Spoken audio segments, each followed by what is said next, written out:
Oke. Baik. Selamat bergabung di sesi webinar dari komunitas guruku. Bicara banyak tentang leadership, tapi dari angle sudut pandang parenting. Terima kasih atas kehadirannya. Perkenalkan, nama saya Rivalino Safar, tapi mohon dipanggil Rino saja. Oke, ada beberapa juga yang baru join ini ya. Oh ya, Bu Ninong, boleh saya jadikan co-host ya Bu Ninong ya. Nanti kalau lihat-lihat ada yang join, berarti bantu di admit. Oke. Terima kasih, selamat siang menjelang sore. Salam sejahtera, Assalamualaikum warahmatullahi wabarakatuh. Ya, Bapak Ibu, teman-teman semua, kita akan bicara tentang bagaimana meningkatkan kemampuan memimpin tim, tapi dari angle yang mungkin jarang dibahas, yaitu parenting. Ya, kita tahu sih pemimpin di rumah itu orang tuanya gitu ya, kepada anak-anaknya gitu ya. Tapi kok ya kan lain Pak, di kantor sama di rumah. Yuk kita mulai saja. Saya tampilkan slide saya ya Bapak Ibu. Terima kasih banyak.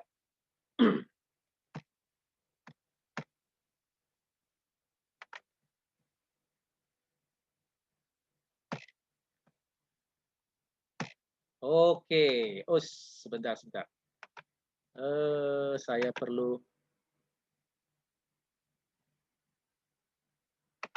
Oh iya, buat Bapak Ibu yang nanti mungkin sinyalnya kurang bagus, Bapak Ibu bisa melihat menonton sesi kita live di Facebook Komunitas Guruku. Nih, saya baru posting di Komunitas Guruku.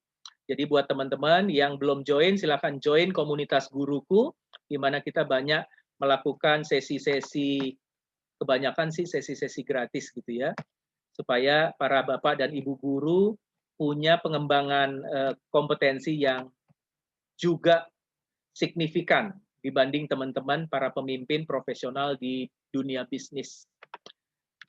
Sekarang saya tampilkan slide-nya. Oh iya, Bapak Ibu nanti akan dapat PDF-nya ya. Tapi kita mulai dulu saja sesinya.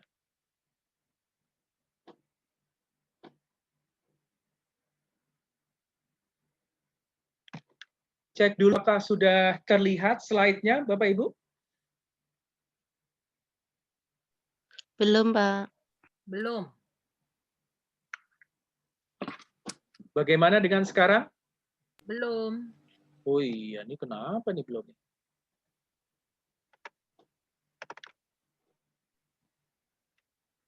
Coba ya. Saya stop share dulu, lalu kemudian saya tampilkan lagi.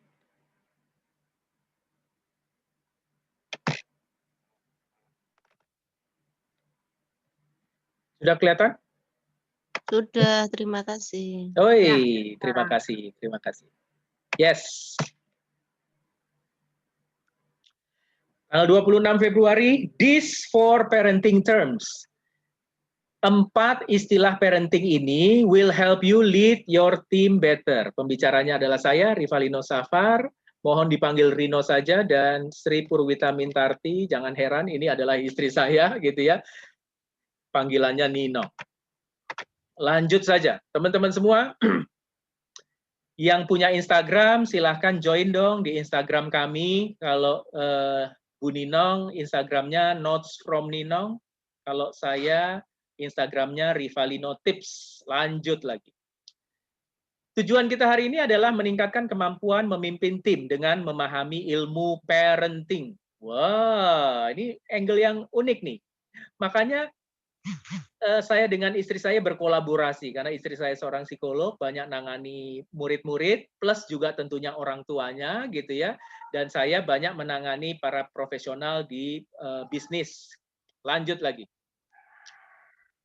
Sempat kalau yang mengisi Google Form ditanya, apa sih tantangan Anda memimpin tim?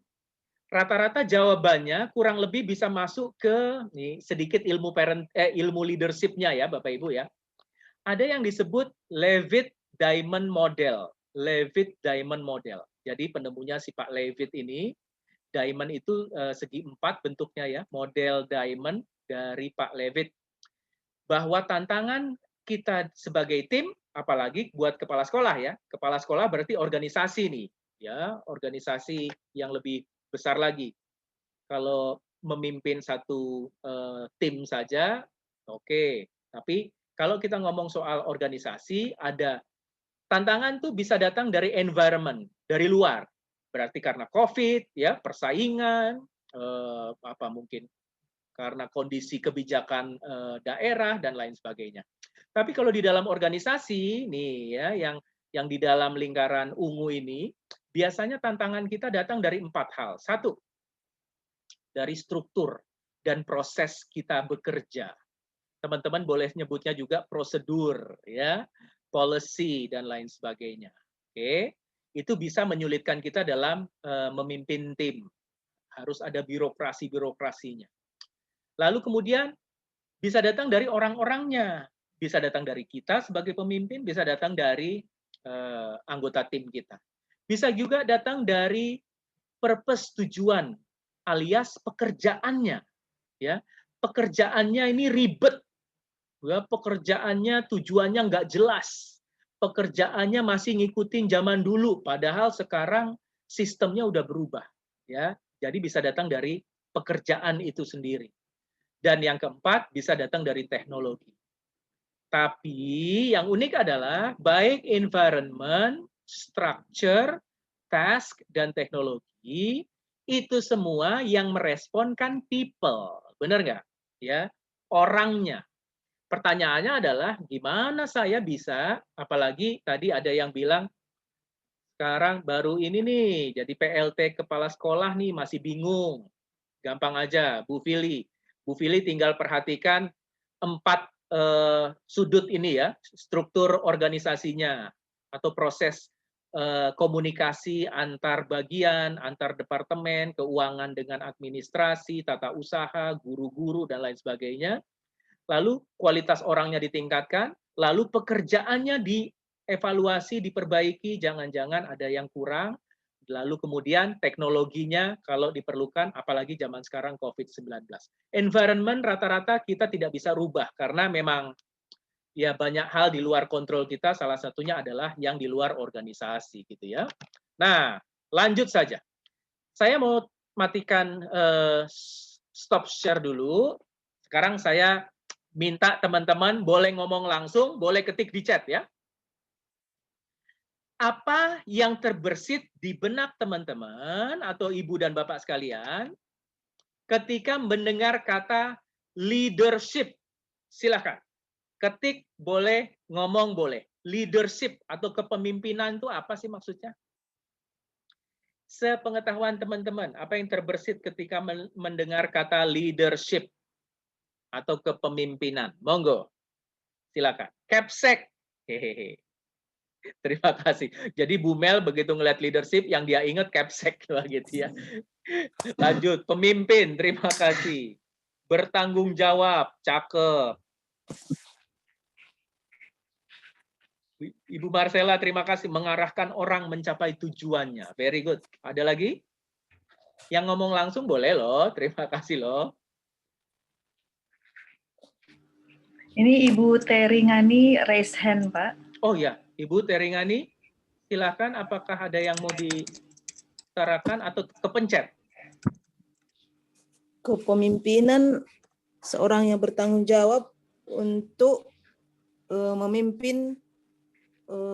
memimpin bawahannya. Ya, untuk ya. Boleh. Untuk lebih maksimal lagi bekerja, Pak. Baik, terima kasih.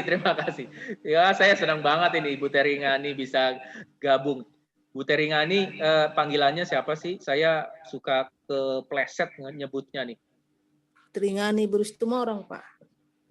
Nama pendeknya atau panggilan? Ngani, Tri aja, Pak. Ingat aja kan Teri, Pak. Teri. Oh, ya, baik. Salam kenal ya, Ibu Teri. Ibu Teri lagi. Oh iya, boleh lah. Siap, terima kasih. Salam kenal. Teman-teman, kita punya saudara baru nih ya, sesama guru Bu Teri. Ya. Bu Teri, aduh nyebutnya. Iya, terlambat tadi Pak, karena tadi Zoom belajar isi piringku dari kependidikan. Terima kasih. Tidak apa-apa Ibu. Oke, ada yang bilang tanggung jawab, ada yang bilang capsek, ada yang bilang mengarahkan, ada yang bilang memaksimalkan, dan lain sebagainya. Saya mau tunjukin slide berikut ini ya, Bapak Ibu. Bapak Ibu setuju nggak kalau leadership itu bisa jadi mirip-mirip begini nih, atau kayak begini nih. Saya tampilkan slide-nya. Ini versi bahasa Inggris, mohon maaf ya, saya artikan ya. Showing love, maksudnya menunjukkan kasih sayang atau kepedulian. Providing support, menyediakan dukungan kepada timnya. Yang ketiga adalah setting limit, aturan, mana yang boleh, mana yang tidak boleh. Yang keempat, menjadi role model. Ya, menjadi contoh, memberi contoh gitu ya. Yang kelima, mengajarkan tanggung jawab.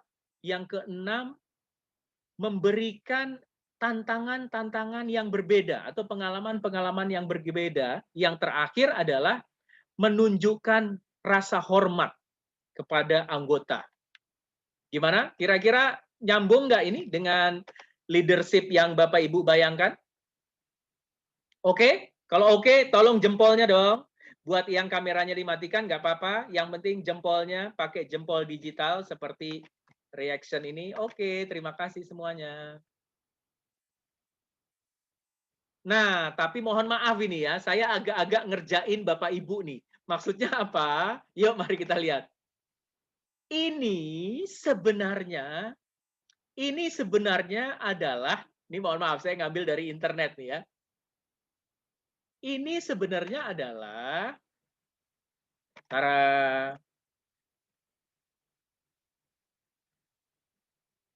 the qualities of effective parents. Bahasa Indonesianya adalah kualitas dari parent-parent yang efektif atau good, ya. Quality of effective parents. Saya ambilnya dari situs, bukan situs sembarangan nih, Pak, Bu. Saya ambilnya dari situs Kementerian Pendidikan Amerika Serikat. Wah, gitu ya. Bahwa di Kementerian Pendidikan Amerika Serikat ada semacam kualitas orang tua ya yang disebutkan ini yang ternyata kok ya mirip-mirip dengan leadership gitu ya. Dengan kualitas seorang leader yang oke, harus menunjukkan welas asih atau kepedulian gitu ya, bertanggung jawab, jadi role model dan lain sebagainya. Tapi ya kita nih leader kan manusia juga ya. Kadang-kadang tantangannya berat banget, baik bisnis maupun tanggung jawab pekerjaan ya dan lain sebagainya. Makanya di sini kita berkumpul, gimana cara kita bisa berinteraksi dengan anggota tim kita dengan lebih baik. Nah, sebentar lagi Bu Ninong akan bicara, tapi saya siapkan slide-nya dulu. Jadi, rekan-rekan semua, Bapak Ibu sekalian, mana nih? Ternyata sudah mulai banyak yang menggabungkan parenting dengan leadership. Saya kumpulkan artikelnya ya. Bapak Ibu kalau mau baca silahkan ketik aja judulnya. How my childhood experience influenced my leadership style. Bahwa bagaimana pengalaman masa kecil saya mempengaruhi gaya kepemimpinan saya. Ada lagi dari situs The Citizen. Memahami masa kecil mempengaruhi mempengaruhi kepemimpinan. Lagi. Yes. Apa yang membuat cara kita dibesarkan itu mempengaruhi gaya kepemimpinan kita. Lanjut. Leader seperti apa Anda? Tergantung dari orang tua Anda. Wah, ini berat banget ini, gitu ya. Orang tua dibawa-bawa pula ya. Dan yang terakhir, bagaimana cara kita dibesarkan berdampak pada para leader. Nah, ini sekedar menunjukkan bahwa ternyata mulai banyak pakar-pakar yang melihat leader itu nggak bisa lepas dari masa kecilnya. Profesional nggak bisa lepas dari masa dia ditumbuhkan atau bertumbuh kembang gitu ya. Makanya, yuk kita mau bahas 4 parenting terms atau 4 istilah parenting. 1, hutang pengasuhan. 2, inner child. 3, regulasi diri. 4, psychological safety. Mohon maaf yang versi bahasa Inggris tidak di-Indonesiakan karena memang ini istilah bahasa Inggris yang ada penjelasan panjangnya gitu ya. Sekarang kita masuk ke bab pertama yaitu hutang pengasuhan. Silahkan Ibu Ninong. Terima kasih Pak Rino. Selamat sore teman-teman semua, Bapak dan Ibu. Terus terang waktu saya diajak sama Pak Rino untuk berkolaborasi membawakan topik ini, saya merasa semangat gitu dan wow, luar biasa gitu karena setelah saya amati gitu ya dan saya menangani beberapa kasus gitu ya, kasus-kasus tentang anak gitu dan orang tua. Ternyata pola pengasuhan pertama bagaimana kita diasuh itu sangat mempengaruhi bagaimana kita sekarang. Dan bagaimana kita mengasuh anak kita atau anak-anak kita itu dampaknya sangat panjang ke depannya. Jadi ternyata ngomongin parenting, ngomongin pengasuhan itu sesuatu yang serius, yang dalam ya gitu teman-teman. Gitu. Oke, silakan Pak Rino lanjut slide berikutnya.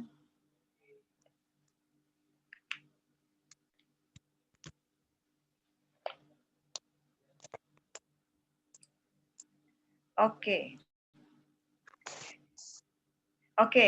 ini ada contoh kasus. Jadi seorang karyawan, Ricky, dia mendapat kepercayaan untuk memimpin tim yang berisi beberapa orang dari berbagai usia dan karakter. Jadi kebayang ya Bapak Ibu ya, memimpin suatu tim dan pastinya dalam satu tim itu warna-warnanya beragam lah ya gitu, umurnya, latar belakangnya, karakternya gitu. Nah, Ricky mendapat kepercayaan ini karena ide perubahan dan strategi baru yang bisa memberikan hasil kerja terhadap kinerja perusahaan. Tapi setelah 6 bulan, Ricky merasa hampir frustasi karena ternyata kreativitas dan inisiatif anggota timnya itu rendah. Walaupun berulang kali si Bapak Ricky ini sudah mengatakan, lakukan hal yang berbeda, ayo berinisiatiflah. Oke, nah Pak Rino, kita lanjut ke slide berikutnya atau ada tambahan dari Pak Rino? Oke, Ibu Bapak, kira-kira agak-agak pernah ngalamin seperti ini nggak sebagai leader nih? Bahwa kita udah bilang, ayo kerja yang rajin, ayo berinisiatif, ayo begini, ayo begitu. Ada yang punya pengalaman seperti itu?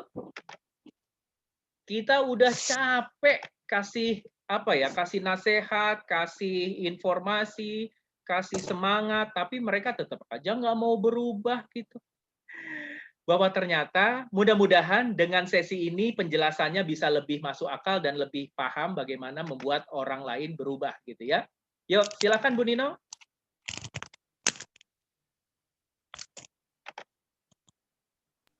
Oke. Nah, saya ingin mengajak teman-teman, Bapak dan Ibu untuk time travel. Sebentar nih, flashback ke masa lalu, ke masa kecil ayah dan ibu, Bapak dan Ibu ya. Maaf saya biasa ngomong dengan orang tua jadi ayah dan ibu deh ini gitu.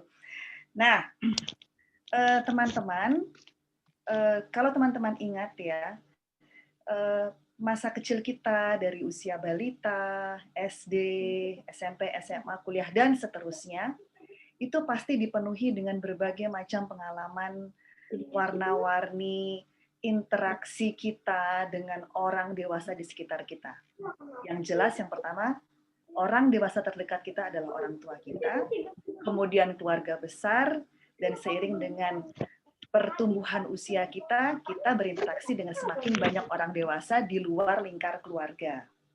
Nah, di setiap tahapan perkembangan seorang anak, baik itu di usia balita, SD, SMP, remaja, dan seterusnya, ada kebutuhan dan tantangan yang menyertai proses tumbuh kembang tersebut. Oke, misalnya di usia balita, ketika anak mulai bisa berjalan, tantangannya adalah mungkin dia akan explore dunianya dan dia akan mencoba ini itu gitu ya. Dan kebutuhannya dia ingin diperhatikan oleh orang tuanya. Dia ingin diberi ruang untuk bereksplorasi. Oke. Nah, di sini saya ingin mengajak teman-teman untuk melihat tahapan psikososial yang ditemukan oleh Bapak Erikson. Dia adalah seorang psikolog dari Amerika dan teori ini atau tahapan psikososial ini ditemukan di tahun 1960-an kalau nggak salah ya. Oke, silakan Pak Rino, ininya apa tabelnya. Oke, nah di tahap pertama yaitu di usia 0 sampai 18 bulan ada kebutuhan di sini yaitu apakah orang tua atau caregiver memenuhi kebutuhan fisik dan emosi si anak secara konsisten. Apakah orang dewasa tersebut selalu hadir dan menerima anak apa adanya. Nah, Pak Erikson ini menemukan bahwa di setiap tahapan perkembangan akan selalu ada dua kemungkinan anak tersebut akan tumbuh secara optimal, maksimal sesuai dengan potensinya, atau lawannya. Nah, di tahap pertama ini, ketika kebutuhan anak dipenuhi secara maksimal, maka secara kejiwaan dia akan percaya bahwa oke, dunia ini bisa dipercaya, orang-orang di sekitarku ini bisa dipercaya. Tapi kalau yang terjadi berlawanan, terjadi inkonsistensi penyediaan kebutuhan baik secara fisik maupun psikis, anak tersebut akan melihat bahwa oh aku nggak bisa percaya sama bapak ibuku gitu, atau aku nggak bisa percaya dengan orang dewasa di sekitarku karena ketika aku butuh, ketika aku nangis, mereka tidak hadir. Itu pengertiannya. Oke, lanjut Pak, tahap 2. Bu Ninong, mungkin ini juga relevan ketika misalnya seorang anak lebih milih dekat atau digendong oleh kakek nenek atau oleh siapa babysitternya dibanding oleh ibunya misalnya gitu ya. Ya, itu pernah saya ada klien yang seperti itu karena orang tua tidak hadir secara konsisten gitu ya karena satu dan lain hal dan memang digantikan oleh babysitter, maka memang si anak itu akhirnya yang memilih secara alamiah memilih orang yang terdekatnya yaitu si babysitternya gitu. Oke, kita lanjut dulu ya, silakan. Oke, nah tahap 2 ini kisarannya antara 1,5 tahun sampai 3 tahun. Di usia ini anak memang sudah mulai sudah bisa jalan kan ya Bapak Ibu ya. Mereka di sini sudah mulai menunjukkan aku bisa mandiri loh Papa Mama. Aku bisa nyoba untuk cuci tangan dengan cara ini. Aku bisa nyoba untuk mandi dengan cara ini gitu. Nah, di sini apakah orang dewasa di sekitarnya memberi kesempatan kepada anak untuk mencoba apa yang dia mau coba untuk mengontrol gerakannya. Ini adalah inti dari kebutuhan inti dari tahap kedua ini. Nah, ketika anak diberi banyak ruang untuk bereksplorasi, maka dia akan tumbuh sebagai anak yang mempunyai otonomi atau mempunyai kewenangan gitu atas dirinya sendiri mengatur apa yang dia mau. Tapi kalau anak ini banyak dilarang atau kamu ikuti apa yang seperti papa atau mama bilang gitu, karena cara kamu itu nggak baik misalnya gitu. Kalau feedback seperti itu terus-menerus secara berulang dilakukan, lama-kelamaan anak ini akan tumbuh sebagai anak yang pemalu atau cenderung ragu-ragu. Gitu. Jadi dalam mengambil keputusan di tahapan berikutnya, dia akan banyak ragu-ragu dan malu untuk dilihat orang, malu Karena memang dia tidak ditanamkan kepercayaan untuk mencoba dan percaya dengan pilihannya. Oke, lanjut Mungkin Pak Rino. mungkin ini juga berperan ketika orang tua bukan hanya orang tua ya, misalnya anak kita tinggal dengan kakek neneknya banyak dilarang gitu ya. Nggak boleh ini, nggak boleh ini. Padahal sebenarnya secara nalurinya anak-anak usia 1,5 sampai 3 tahun itu pengen mencoba manjat gitu ya, mencoba sepatu ibunya misalnya gitu ya, dan lain sebagainya gitu. Oke. Dan Lala? makanya memang biasanya di sekitar usia ini ada penolakan tuh gitu. Saya baru merenung ya, oh ya kalau Bapak Ibu pernah dengar istilah GTM tuh ya, gerakan tutup mulut, si anak bayi menolak untuk makan. Nah di sini memang tahapnya yang dia akan menolak karena dia memilih untuk hal yang lain. Gitu. Memang ini periodenya. Gitu. Tapi Pak Rino, Ya. larangan-larangan yang diberikan ke anak, saya tekankan kalau itu terjadi secara berulang dan menjadi satu kebiasaan dan akhirnya tertanam pada si anak gitu, bahwa oh ini nggak boleh, itu nggak boleh gitu. Oke, yes. Lanjut Pak. Lanjut lagi ya. Sebentar.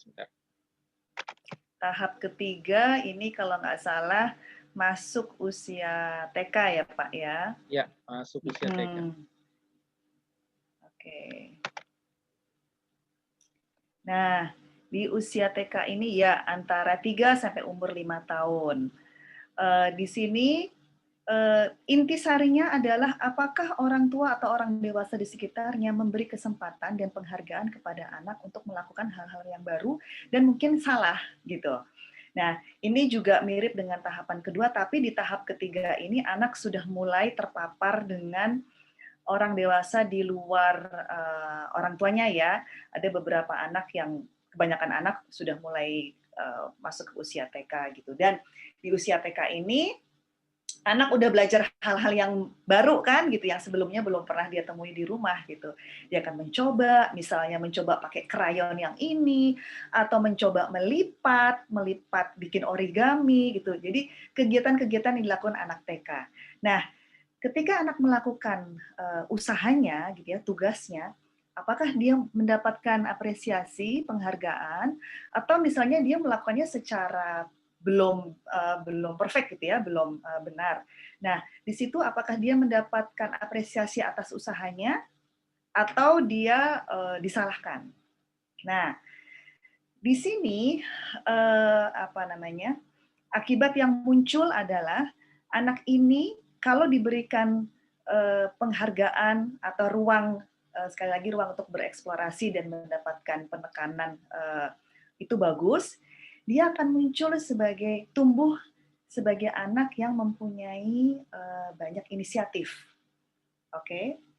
Tapi kebalikannya, kalau si anak banyak disalahkan gitu ya, atau usahanya itu tidak mendapatkan apresiasi, dia akan tumbuh sebagai anak yang akan mudah merasa bersalah. Karena dia jarang mendapatkan apresiasi itu tadi. Gitu. Kalaupun dia mempunyai inisiatif atau ide untuk melakukan sesuatu yang baru, dia akan ragu-ragu dan takut karena nanti jangan-jangan ini salah atau jangan-jangan ini saya akan disalahkan. Gitu Bapak Ibu. Oke. Tahapan berikutnya adalah kita masuk ke usia SD nih. Nah, di sini anak sudah ketemu banyak ini ya, orang dewasa, guru, staf, dan banyak keluarga besar gitu ya, di luar keluarga intinya. Nah, 6 sampai 11 tahun itu adalah waktu yang cukup lama, 6 tahun sekolah gitu ya, 6 tahun anak mengalami usia proses perkembangan dan pertumbuhan. Nah, apakah anak di sini mendapatkan kesempatan untuk belajar berinteraksi dan menghadapi tantangan sosial? Karena di usia ini kan anak sudah mulai berteman ya, sudah mulai tahu gitu. Oh, aku cocok dengan teman yang ini, aku main dengan teman-teman yang ini gitu. Kebayangkan Bapak dan Ibu, teman-teman yang profesinya kepala sekolah atau guru ya, kita melihat anak-anak kelas 1, 2, 3, wah mereka bermain gitu ya. Dan pasti ada aja konflik di situ terjadi gitu, yang anak jatuh lah atau berantem atau apa. Nah, di situ anak diajarkan untuk menghandle, menangani konflik sesuai dengan usianya gitu. Nah, ketika anak menghadapi konflik di situasi sosial, bagaimana cara penanganannya itu berakibat pada nantinya anak akan tumbuh sebagai anak yang percaya dengan dirinya sendiri, percaya dengan pemikirannya dan keputusannya, atau sebaliknya, dia akan tampil menjadi anak yang rendah diri. Rendah diri di sini ya artinya dia tidak percaya dengan keputusannya, dia tidak percaya dengan dirinya gitu, karena pengalaman yang dipaparkan selama ini ketika dia berinteraksi dengan teman-temannya, dengan orang dewasa, itu tidak menumbuhkan potensi yang ada di dalam dirinya. Jadi ya oke, yang aku lakukan itu salah, yang aku lakukan nggak bagus gitu. Akibatnya secara jangka panjang dia akan tumbuh menjadi anak yang rendah diri. Gitu Bapak Ibu. Oke, lanjut. Selanjutnya adalah usia remaja. Nah, di usia remaja ini di sini adalah masa ketika anak mencari atau berusaha untuk menemukan identitas dirinya. Oke. Di sini aku sebagai siswa, aku sebagai anak, tapi juga di usia remaja ini mereka sudah mulai berperan ya gitu, masuk ke organisasi, misalnya OSIS atau perkumpulan dengan teman-temannya gitu. Di situ dia mulai menemukan perannya dan mulai menemukan, oh ternyata aku bisa begini. Oh ternyata aku dipercaya oleh teman-temanku untuk mengemban tugas misalnya sebagai sekretaris gitu ya. Nah, apakah orang tua atau guru atau orang dewasa memberi dorongan dan penguatan terhadap si remaja ini untuk mengeksplorasi potensi dirinya? Kalau dia diberikan kesempatan untuk eksplorasi apa yang dia punya, maka dia akan menemukan identitas dirinya. Dia akan melihat bahwa, oh ternyata aku ini bisa ya gitu jadi sekretaris. Aku nih orangnya teliti. Aku nih orangnya tegas gitu misalnya. Makanya aku ditunjuk jadi bendahara misalnya gitu. Tapi kalau si remaja ini jarang atau tidak mendapatkan kesempatan untuk eksplorasi pengalaman-pengalaman dalam hidupnya gitu, dia akan tumbuh sebagai remaja yang bingung peran. Dan ini kaitannya dengan remaja ya yang tidak percaya dengan kemampuannya, tidak percaya dengan dirinya sendiri. Gitu. Jadi sebetulnya tahapan psikososial Pak Erikson ini terus berlanjut sampai usia 65+. Tapi kami bahas sampai di usia remaja, karena kami percaya bahwa dari usia 0 tahun sampai 18 tahun, dari balita sampai usia remaja, ini adalah masa kritis seorang anak mengalami proses tahapan tumbuh kembang ya. Dan di usia remaja ini, disitulah gongnya dia tahu bahwa oke, ini identitasku. Karena setelah usia 18 tahun ke atas, dia akan tumbuh menjadi orang dewasa. Gitu. Nah, Bu Ninong, ya, Pak. Mungkin ada pertanyaan dari Bapak Ibu tentang kalau misalnya kita sempat ya, atau orang tua kita sempat melakukan sebuah keteledoran misalnya di usia atau tahap pertama atau tahap kedua, memang percaya dan misalnya tidak percaya otonomi dan malu ini tidak bisa diobati. Dan gimana kaitannya dengan hutang pengasuhan itu tadi? Oke, nah hutang pengasuhan kalau Bapak Ibu ini ya pernah dengar istilah ini adalah masa ketika orang tua kita atau orang dewasa atau caregiver ketika kita masih kecil tidak atau kurang memenuhi kebutuhan kita.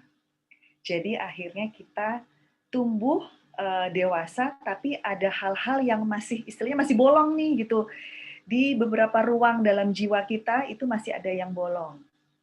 Tapi Bapak Ibu jangan khawatir, kita ini kan manusia ya, bukan benda mati. Manusia itu tumbuh secara dinamis. Oke? Dan penemuan terakhir, otak kita itu mempunyai sifat yang plastis, neuroplastisitas istilahnya.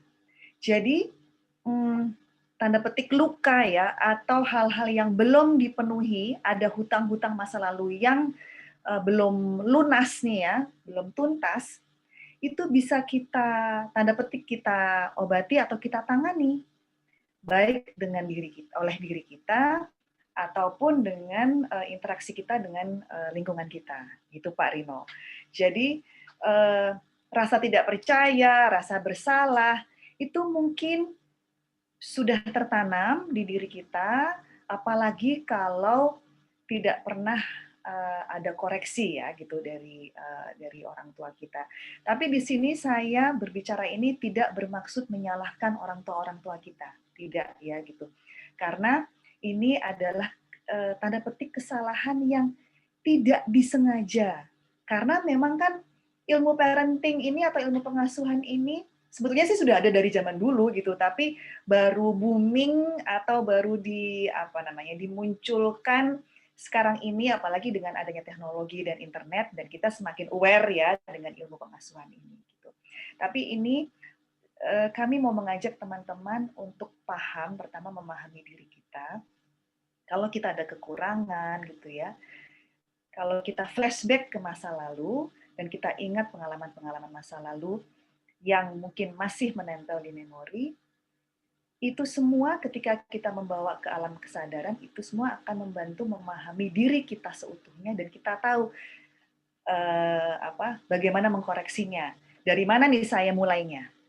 Gitu. Ya. Oke, Bu Nino. Jadi ini unik ya, bagaimana seorang bayi pertama kali yang dicari adalah kebutuhan survival hidupnya gitu ya, dan dia menaruh harapan dan kepercayaan kepada orang-orang yang memberi dia makan, kasih sayang gitu kan. Jadi kalau kasih sayang itu datang dari babysitter atau lebih seringnya dari kakek nenek gitu ya, berarti dia akan lebih dekat kepada babysitter atau kakek neneknya. Tapi bukan berarti, kan kalau hutang bisa dibayar ya Bu Ninong ya? Iya Pak. Berarti kalau misalnya mungkin ibu bapaknya tahun-tahun pertama bayinya lahir itu lebih banyak kerja, tapi tahun ketiga keempat ibu bapaknya bisa bayar hutang, berarti bisa diperbaiki dong itu ya, sehingga anak-anak bisa lebih dekat juga dengan orang tuanya gitu ya. Betul Pak, betul. Nah, silakan Bu Nino. Ya enggak, saya mau nanya, ini ada pertanyaan di chat, mau dijawab sekarang atau gimana nih Pak Rino? Oke. Kalau boleh ditahan dulu supaya kita selesaikan materi supaya bisa nyambung terus gitu ya, lengkap gambarannya. Nah, kenapa kita bahas ini, hutang pengasuhan ini, Bapak Ibu? Karena hutang pengasuhan karyawan kita, anggota tim kita, akhirnya berdampak pada cara kerja mereka kan, benar nggak? Mereka sulit mempercayai orang lain, kurang inisiatif, betul nggak? Etos kerjanya rendah, gitu ya. Inisiatifnya rendah, mesti nunggu diperintah, dan lain sebagainya. Mereka nggak pede, ya. Nah, ini yang unik ini, kita berhadapan dengan orang-orang dewasa kan. Iyalah ya, karyawan kita umurnya berapa? Guru-guru yang kita kelola, kita koordinir umurnya berapa? Mungkin ada yang 25 tahun, 30 tahun, bahkan 40-50 tahun. Tapi jangan lupa, ternyata hutang-hutang pengasuhan di masa lalu itu terbawa sampai dewasa. Betul ya Bu Ninong ya? Betul Pak. Makanya, ini bab berikutnya kita mau bahas inner child. Oke. Silakan Bu Ninong. Ada Maya. Oh iya, oke. Maya, dia adalah koordinator guru-guru SD, namun selama ini Maya selalu berhasil melaksanakan tugasnya dengan baik. Atasan Maya baru diganti, Maya menganggap atasan yang baru ini adalah atasan yang kolot, dan terlalu membanggakan prestasi atasan tersebut di masa lalu. Nah, yang membuat Maya sering marah dengan atasannya, beliau ini sering membanding-bandingkan Maya dengan atasannya sewaktu menjadi koordinator dulu. Nah, Oke, Bapak Ibu, ya. siapa di sini mungkin ya, siapa di sini yang paling sebel banget, paling benci bahkan gitu ya, yang sangat nggak suka kalau dibanding-bandingkan, ya. Dan itu benar-benar, aduh, kesel banget kalau dibanding-bandingin. Atau hal yang lain gitu ya, dalam urusan pekerjaan ketika kita berhadapan dengan orang-orang atau rekan kerja yang dominan, kita malah cenderung menarik diri, takut, dan lain sebagainya. Nah, bisa jadi ini berhubungan dengan pembahasan yang kita mau bahas itu, yaitu inner child. Masih ada hubungannya dengan tahapan Erikson yang di bab 1. Silakan Bu Nino. Oke, Ibu Teringani, punten saya lanjutkan dulu ya Bu ya, materinya ya. Oke, nah inner child, di setiap diri kita ini, kita membawa jejak pengalaman dari masa lalu. Dari masa bagaimana kita berinteraksi tadi itu dengan orang tua dan orang-orang di sekitar kita ya, termasuk teman-teman kita. Nah, masa lalu ini atau jejak masa lalu ini dibentuk dari pengalaman kita semua itu tadi. Nah, Pak Rino boleh lanjut slide berikutnya? Oke. Nah, inner child adalah bagian dari kepribadian orang dewasa yang kadang kita tidak sadar masih merespon seperti ketika kita masih anak-anak jika dihadapkan pada situasi atau kegiatan tertentu. Oke, lanjut Pak Rino. Nah, situasi ini inner child ini berasal dari pengalaman masa kecil, kemudian dia ada di alam bawah sadar. Kenapa disebutnya di alam bawah sadar gitu? Karena memang semua pengalaman yang kita sudah alami dari kita kecil, bayi ya, sampai sekarang, itu semua tersimpan dengan rapi di lemari memori kita. Dan disebut di alam bawah sadar karena dia tertimbun dengan memori-memori yang di atasnya. Tapi hal-hal yang berkesan atau pengalaman-pengalaman yang sangat mendalam ya di hati kita itu bisa muncul lagi kalau ada pemicunya. Oke, nah lanjut Pak Rino. Oke, pemicu tersebut, mohon maaf, respon kita tersebut bisa berbentuk sesuatu yang positif ya, misalnya spontanitas, kita lucu, jenaka, kita kreatif. Nah, ini tergantung dari kejadian atau pemicu yang muncul. Lanjut Pak Rino.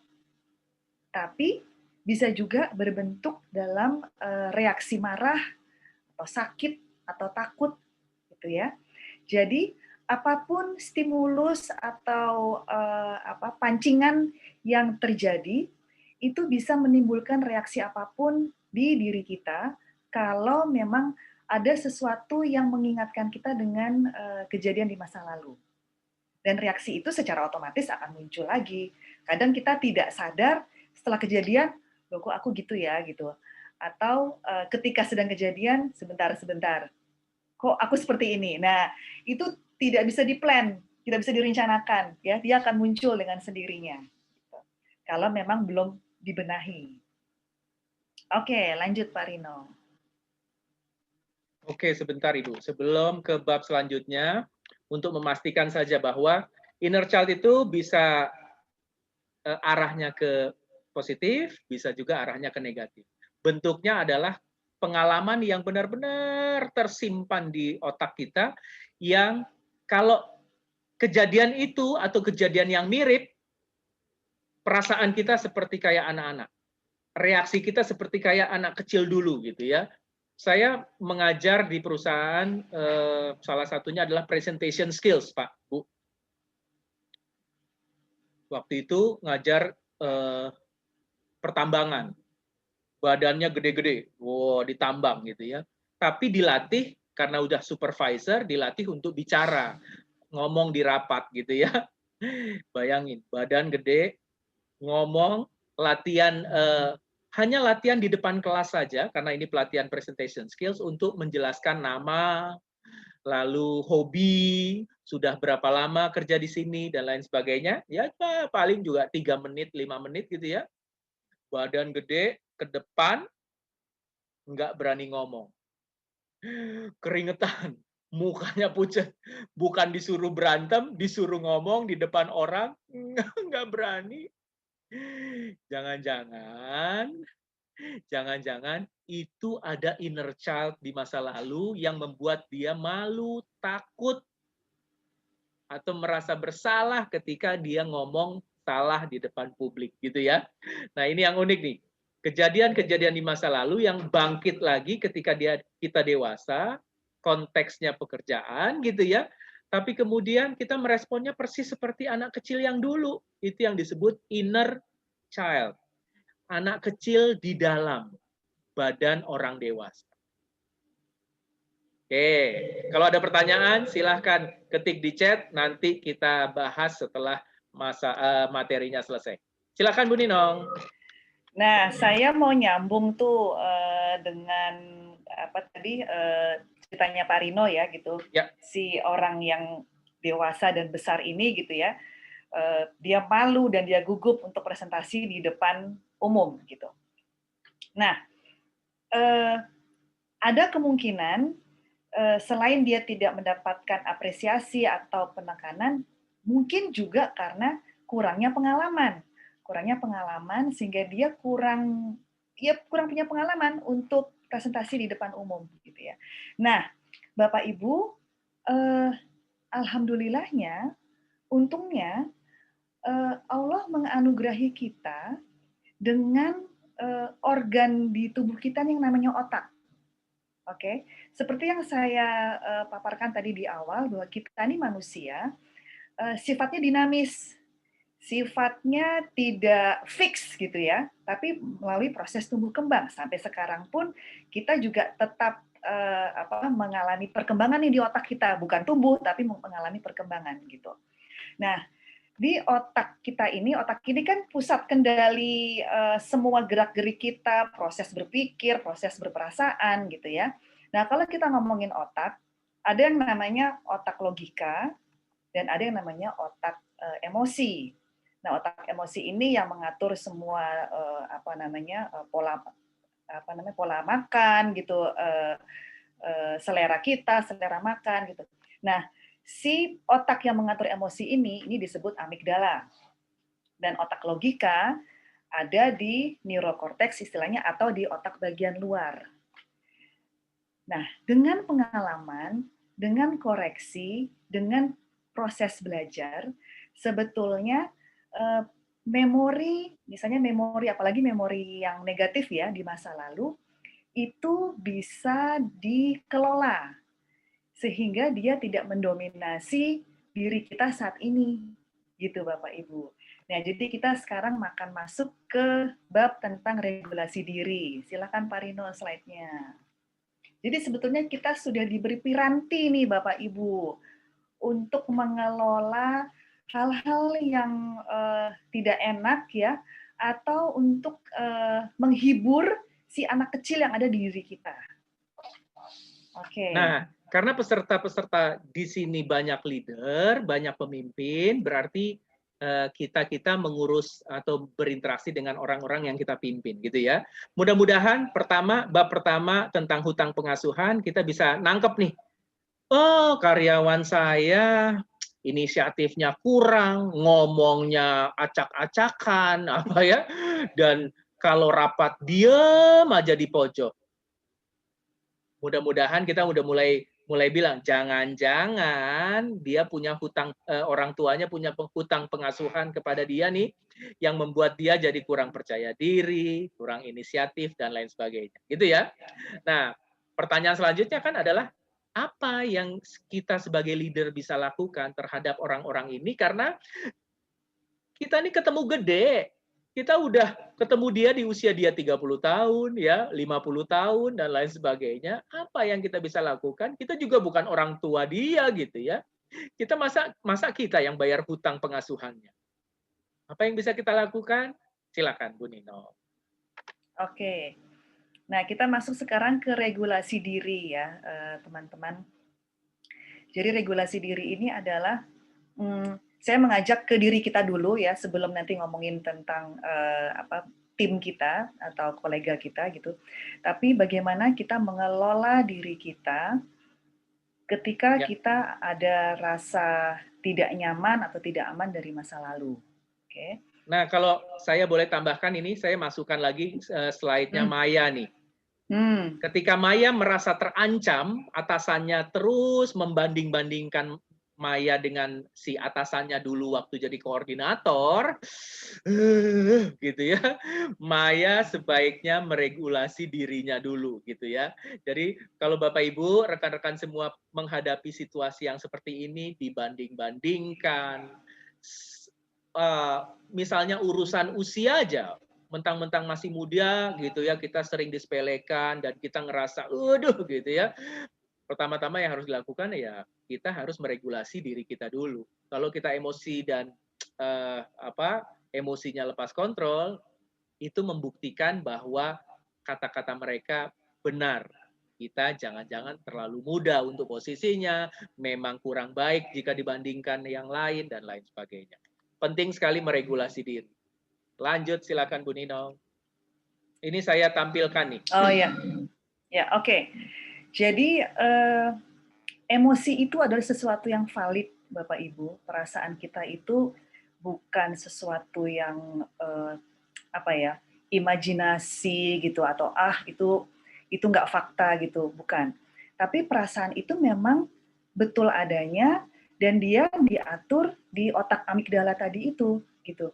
Jadi pertama yang perlu kita lakukan adalah kita kenali perasaan nggak nyaman apa sih nih yang ada di diri saya.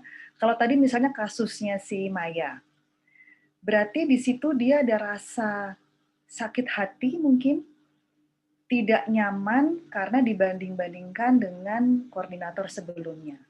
Saya mungkin kecewa. Waktu kecil dia dibanding-bandingkan dengan kakak-kakaknya misalnya gitu ya. Bisa jadi. Jadi saya kecewa, saya sakit hati. Nah, kenali dulu itu perasaan tersebut. Gitu. Kemudian nanti ambil alih perasaan yang ada di kita dan kita perlu mengelola dengan cara mengekspresikan perasaan yang ada. Oke, lanjut Pak. Oke, kenali perasaanmu. Contohnya di sini adalah kalau positif ya perasaan yang gembira, bahagia, atau yang negatif ya rasa bersalah tadi itu, marah, menyalahkan orang tersebut, depresi, dendam dan seterusnya. Nah, lanjut Pak, saya ingin mengajak teman-teman nih untuk membayangkan jika memang ada kejadian yang memicu perasaan-perasaan tersebut. Boleh kalau tidak keberatan diketik di chat. Bisa kejadian yang positif yang membuat saya ternyata saya bisa ya matematika itu gitu, ternyata nggak susah gitu. Nah misalnya gitu ya. Atau jadi ini ngomongin masa lalu ya Bu Ninong ya. Dan ini masa lalu ini bisa ketika SD, SMP, SMA, kuliah ya atau TK mungkin kalau memang kejadian itu sangat membekas. Jadi boleh? Yang kita minta dari para peserta adalah coba ingat perasaan, mungkin saya pengen coba perasaan-perasaan yang negatif gitu ya. Saya paling kesel ketika dibanding-bandingkan, misalnya gitu ya. Saya paling malu atau nggak pede ketika disuruh tampil di depan kelas, misalnya gitu ya. Saya misalnya kecewa karena teman saya yang saya anggap sahabat, ternyata dia misalnya menipu saya gitu ya. Perasaan-perasaan di masa lalu yang negatif yang sampai sekarang terbawa ke masa ini ya, dewasa gitu ya. Saya terima kasih nih. Ini KB Sizu. Ini kelompok bermain ya. Kelompok bermain ini ya. Kalau boleh dengan Ibu siapa ini? Saya paling tidak suka kalau ada tim saya yang tidak jujur. Yes. Oke. Hai Ibu. Halo Ibu, selamat sore. Halo, selamat sore Ibu. Maaf, saya terpaksa tutup karena kondisinya capek banget hari ini full webinar. Oh, Oh, baik. baik. Saya masih setia mendengarkan Bu Inang. Dengan Baik. Ibu siapa? Saya dengan Ibu Zubaidah, Bapak. Oh, Ya, mungkin kemarin iya. Siti Zubaida. Oh gitu, baik. Terima kasih. Baik. Supaya lebih ini gitu Pak, kece gitu loh Pak. Oh, baik. Terima kasih. Iya, terima kasih Ibu Zubaida. Nah, ini Ibu Amelia. Dari kecil susah punya pilihan karena Bapak saya sangat dominan dan cenderung tidak memberi. Oke. Makasih Ibu Dan Amelia. Terima kasih banyak Ibu sudah berbagi gitu. Mungkin kalau ada lagi, kalau enggak kita bisa lanjut Pak. Ya, jadi ini unik ya. Bagaimana situasi pengalaman kecil kita dulu gitu ya, yang begitu membekas, ternyata masih membekas sampai sekarang, dan setiap ada situasi yang mirip gitu ya, atau bahkan sama, itu jadinya muncul lagi gitu. Kalau terlalu cuek itu positif atau negatif ya. Mungkin tergantung konteksnya ya Bu Uli ya. Tergantung konteksnya, betul. Dan Ibu Teringani siapa yang ini maaf, Ibu atau Bapak Uli nih? Aduh, mohon maaf nih. Oke. Ibu, Pak. Oh, Ibu ya, maaf iya. ya. Ibu Uli. Terima kasih, Bu. Iya, jadi terlalu cuek. Jadi kalau misalkan dibandingkan atau misalkan ditantang, ayo kamu pasti bisa gitu. Jadi nggak terlalu mikirin gitu orangnya, nggak terlalu ambil pusing gitu dalam jika atasan tuh menekan kita seperti itu. Gitu. Oh iya. Apa negatif tuh? Oke, tergantung dengan konteksnya dan apakah tujuannya atau targetnya tercapai gitu. Yang penting itu gitu. Dan biasanya cuek itu adalah salah satu mekanisme kita gitu ya untuk memprotek diri kita dari perasaan-perasaan yang tidak nyaman tadi. Gitu. Ya, jadi badan kita ini atau diri kita itu punya semacam defense mechanism gitu ya, mekanisme perlindungan dari rasa kecewa, perlindungan dari rasa bersalah, rasa malu dan lain sebagainya gitu ya, Ibu Uli ya. Nah, tinggal tujuan cuek ini atau alasan kenapa cuek ini apa? Tentu Ibu yang perlu mengevaluasi, melihat lebih dalam lagi, kenapa ya kok saya cuek ya? Apakah karena saya takut ditantang dan takut kalah misalnya gitu ya? Atau apa? Nah, tapi yang jelas menurut saya, kalau selama ini hasilnya lebih banyak positif, berarti itu membawa hal yang positif gitu ya Bu ya. Kalau negatif, jangan-jangan inner child yang negatif. Lanjut, silakan. Oke, lanjut. Slide berikutnya, Pak. Oke, jadi setelah kita tadi latihan gitu ya, mengenali perasaan kita, nah kita perlu mempunyai mindset bahwa kita bertanggung jawab dengan apa yang kita rasakan. Perasaan kita ini milik kita, we own it gitu. Dan kita yang mempunyai tanggung jawab, kita mempunyai peran untuk mengelolanya. Nah, caranya bagaimana? Pertama kita perlu menyadari bahwa diri kita itu memang tidak sempurna gitu. Jadi kita perlu berempati dengan diri sendiri, tapi bukan artinya kita mengasihani ya gitu, dan excuse gitu, bukan. Tapi berempati itu artinya, oke, memang saya punya kekurangan di bagian yang ini gitu. Dan kalau dirunut ke belakang, kayaknya ini ada kaitannya dengan kejadian itu deh, gitu, atau ada kaitannya dengan si bapak itu atau ibu itu atau orang tua kita. Nah, di sini tahapan berikutnya adalah kita perlu mulai untuk memaafkan diri sendiri dan melepaskan perasaan negatif tersebut, gitu. Karena kalau perasaan negatif itu terus-menerus kita pegang ya, kita ingat, kita simpan gitu, pada akhirnya itu tidak sehat. Jadi kita perlu memahami diri sendiri dan kita perlu memaafkan bahwa oke, saya memang kurang bisa nih misalnya untuk mengambil keputusan secara cepat. Saya tahu, saya paham karena bla bla bla gitu ya, karena kejadian di masa lalu, dan Di situ perlunya step langkah untuk memaafkan diri kita sendiri. Gitu. Lanjut Pak, Kalau boleh saya mau tambahin sedikit, Ibu. silakan Pak. Ini yang unik ya, kalau di awal kita bicara tentang Erikson stages ya of psikososial gitu ya, psikososial dari Pak Erikson, bahwa ternyata terutama di usia-usia 12 sampai 18 bicara soal identitas gitu ya, banyak anak-anak atau buat Bapak Ibu yang berhadapan dengan murid-murid di usia 12-18, murid-murid yang mulai mencoba gitu ya agar diterima oleh temannya, punya identitas. Wah, macho ya, ngerokok ya, atau apa, kelihatan cantik dengan ikut tren apa dan lain sebagainya ya, eksplorasi seperti itu gitu ya. Cuma tentu ada eksplorasi yang tidak perlu didukung bahkan dilarang, tapi ada juga eksplorasi yang didukung. Misalnya coba jadi penulis coba melukis coba les gitar Kalau dimungkinkan, kalau sebagai orang tua silahkan dieksplor saja gitu ya. Tapi yang jelas kalau ibu dan bapak lihat di sekeliling kita, baik di kantor, di pergaulan maupun di rumah, bapak ibu bisa mengira-ngira jangan-jangan ini adalah kebiasaan buruk yang terbawa dari masa kecil gitu loh. Apa sih yang membuat orang dewasa bisa berubah walaupun ada bekas-bekas atau hutang pengasuhan di masa lalu yang dalam? Salah satunya karena impian yang lebih besar lagi, lebih positif lagi di masa depan gitu ya. Tapi ini memang butuh proses, butuh bantuan, tergantung seberapa dalam emosi, terutama yang negatif, inner child yang mereka miliki.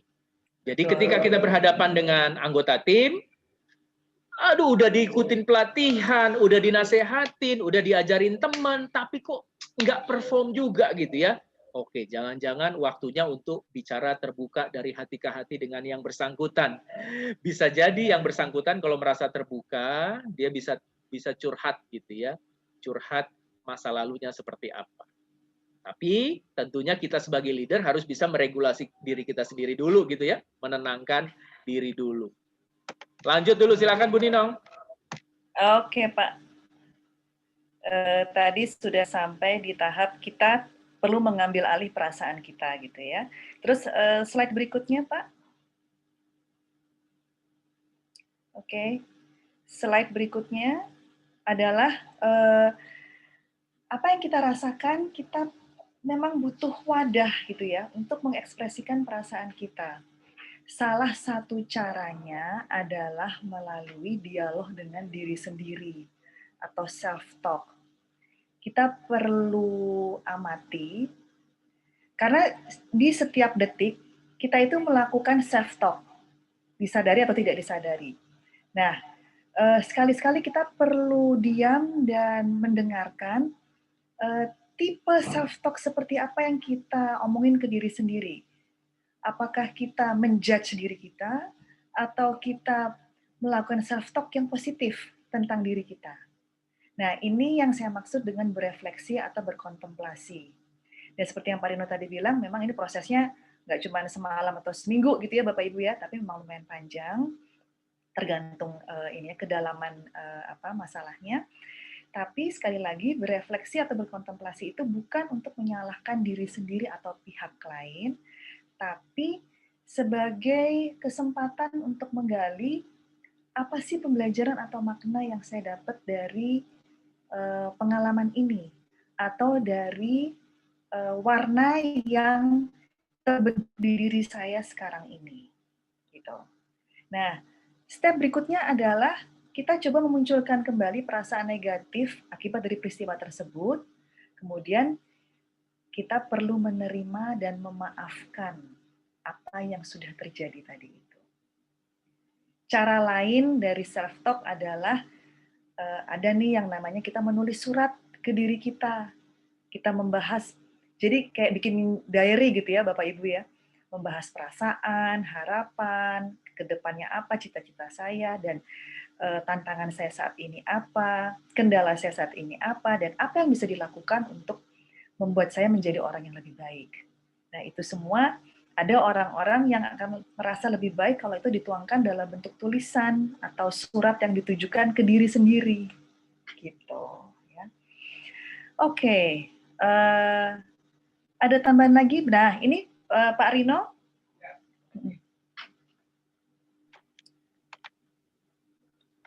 Nah, saya matikan dulu slide-nya. Bapak Ibu,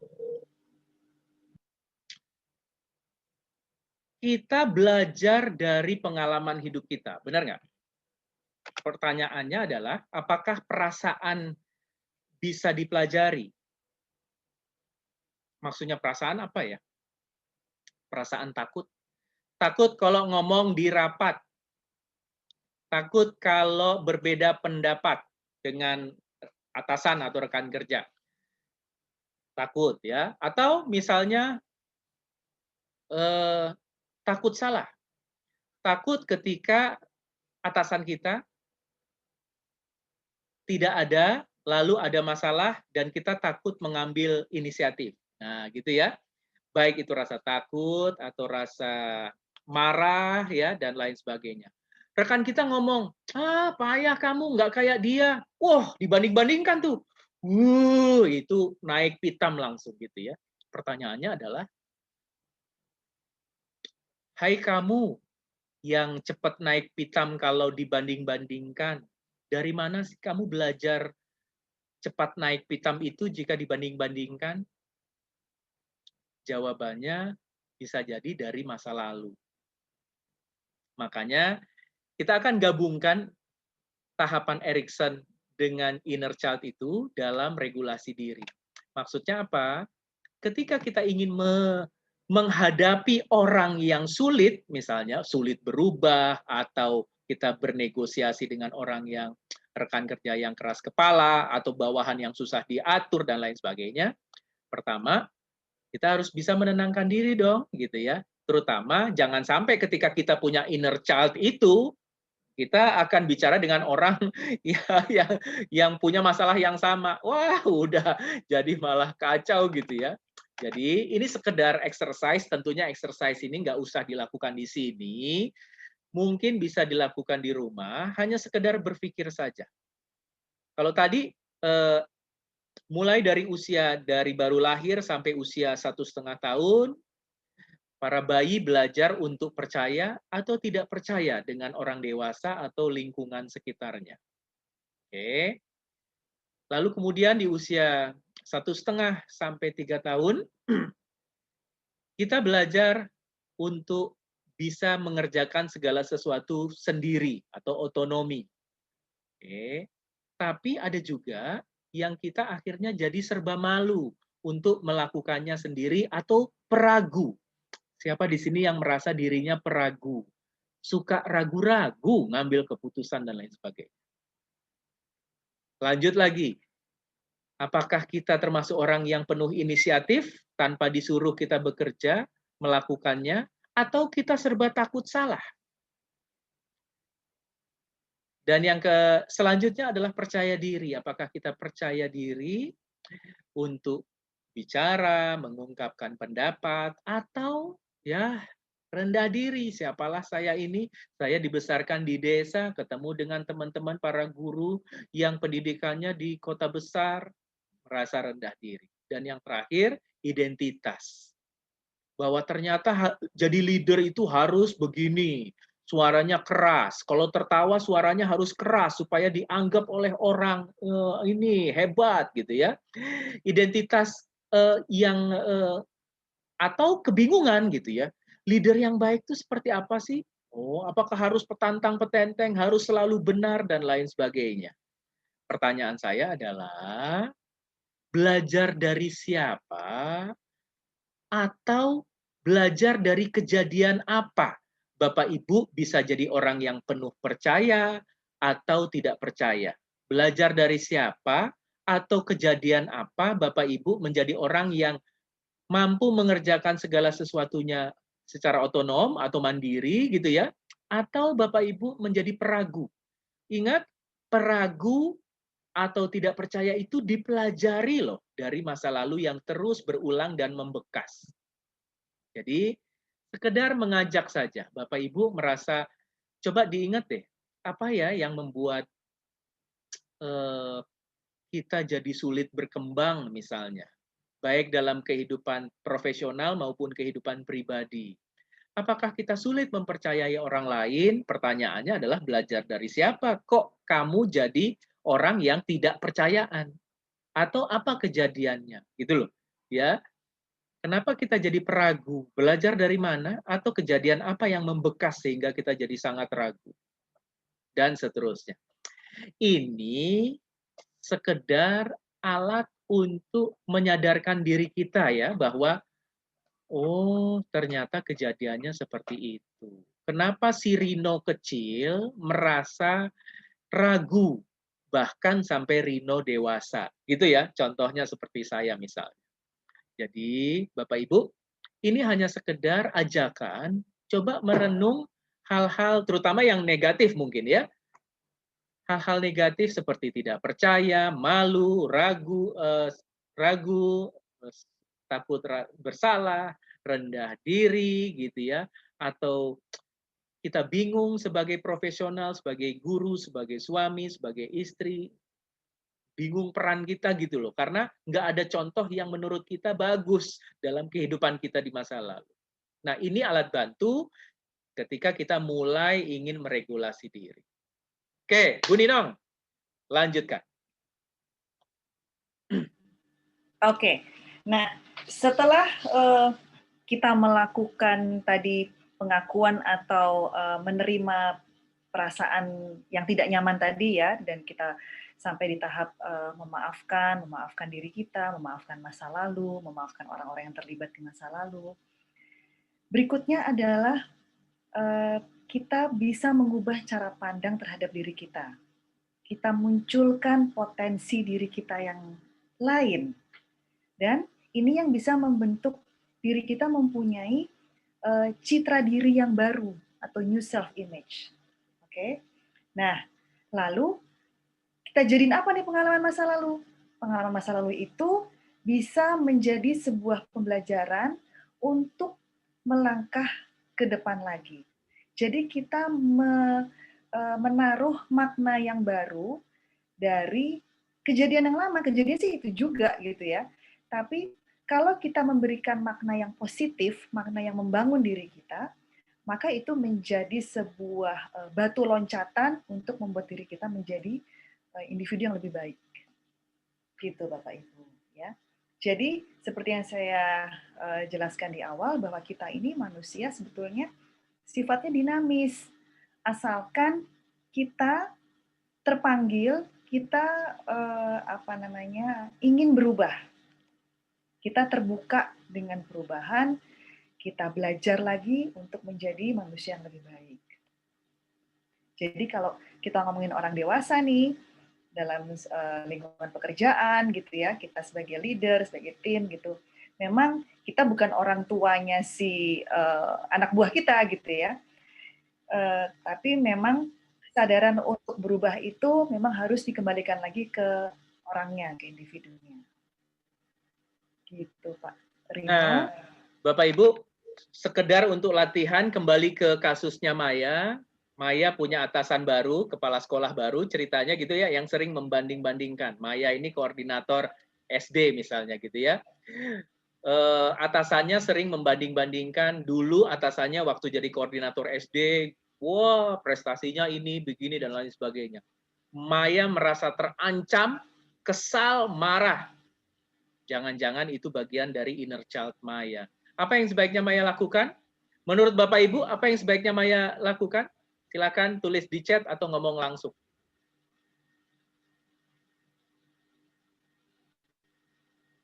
Idealnya, kalau Maya tidak merasa terancam, idealnya tinggal belajar aja dari kepala sekolah. Benar nggak? Kepala sekolah kan membangga-banggakan dirinya. Kalau saya dulu koordinator, gini saya ini yang saya lakukan segala macam. Kalau Maya tidak merasa terancam, Maya tinggal langsung aja mendekat. Pak atau Bu kepala sekolah, Oh, dulu gimana situasinya? Apa yang Ibu lakukan? Bu, saya punya masalah ini. Kalau Ibu dulu gimana? Gitu ya. Enteng-enteng saja gitu ketika menghadapi orang seperti atasan seperti itu yang suka membanggakan di masa lalunya gitu ya. Karena kan ya yang penting kita semakin bisa, semakin prestasinya semakin baik dengan walaupun dengan belajar dari orang yang suka membangga-banggakan. Ya nggak apa-apa, yang penting kita dapat ilmu dan memperbaiki diri. Maya lakukan belajar dari kepala sekolah. Very good, terima kasih Ibu Terry. Makasih ya. Yes, betul sekali. Cuma masalahnya ketika Maya merasa terancam, tentunya seperti yang Bu Ninong bilang ya, jangan-jangan Maya perlu mengevaluasi diri. Kenapa ya saya begitu merasa terancam ketika saya dibanding-bandingkan? Karena jangan-jangan konteks membanding-bandingkannya bisa terjadi di mana saja loh. Misalnya suami ngomong gitu ya, atau mertua ngomong gitu ya, dan lain sebagainya. Aduh, itu jangan-jangan ada yang perlu diobati atau diperbaiki. New image-nya tadi itu, bahwa ya oke, semua orang sering dibanding-bandingkan kok, bukan hanya saya kok gitu ya. Nah, proses memperbaiki perasaan terancam itu menjadi perasaan yang netral untuk mau belajar dari kepala sekolah, itu yang disebut oleh Bu Ninong langkah-langkahnya. Bu Sarinawati, iya memang iya Bu, ini luka dari dibanding-bandingkan itu kalau tidak dikelola itu akan memang stays ya gitu, akan terus ada gitu. Ya, kalau kesel, oke, mungkin wajar. Tapi kalau keselnya sampai merasa terancam, nggak mau belajar dari kepala sekolahnya, jangan-jangan ada inner child di balik itu, alias hutang pengasuhan yang belum terbayar gitu ya. Tapi kalau kesel, tapi kemudian ya udah, saya tanya ke bos deh, gimana caranya sih kepala sekolah, Bu kepala sekolah, kenapa kok Ibu bisa begitu sih? Apa yang Ibu lakukan dan lain sebagainya ya, untuk terbuka terhadap keterbatasan diri. Ibu Uli bilang menenangkan diri setiap itu terjadi dan banggakan diri, meyakinkan saya spesial, paket mahal sehingga termotivasi untuk lebih dari capsek-nya. Iya betul, kan terjadinya di dalam diri ya. Saya harus lebih baik dari capsek saya harus lebih baik, ya kan? Tapi ketika merasa terancam, sulit sekali punya pikiran seperti itu. Itu maksudnya kita harus meregulasi diri sendiri. Nah, pertanyaan selanjutnya adalah ketika kita punya bawahan, anggota tim, baik itu guru atau profesional di kantor, di bisnis, yang menurut kita kok kayaknya susah banget dikembangkan, dibentuk, ya, tidak belajar dari pengalaman, mau seenaknya sendiri, dan lain sebagainya. Ini yang kita mau di bab terakhir. Ya, bagaimana cara kita bisa mengembangkan orang lain yang punya hutang pengasuhan atau inner child. Yuk, kita lanjutkan bab terakhir kita ini. Bab terakhir saya yang akan bawakan, judulnya adalah psychological safety nih Bapak Ibu. Nah, Bapak Ibu, saya punya video bagus, pendek aja sebenarnya ya. Videonya nih berhubungan dengan Google. Bapak Ibu tahu Google dong ya. Di Google saya nggak usah membacakan, saya jelaskan saja sambil saya siapkan videonya. Google merasa penasaran.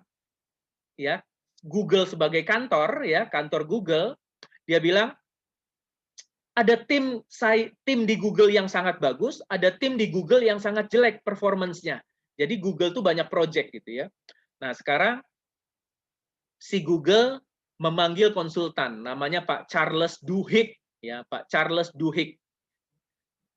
Google minta Pak Charles Duhigg untuk meneliti kenapa ada tim yang bagus-bagus, tapi ada tim yang jelek-jelek. Apa sih yang hilang dari tim yang jelek ini? Apa yang dimiliki oleh tim yang bagus-bagus ini? Yuk, mari kita simak video berikut ini. Tolong perhatikan jawabannya, apa yang dimiliki oleh tim yang bagus, apa yang tidak dimiliki oleh tim yang buruk, sehingga performance-nya jadi buruk. Selamat menikmati.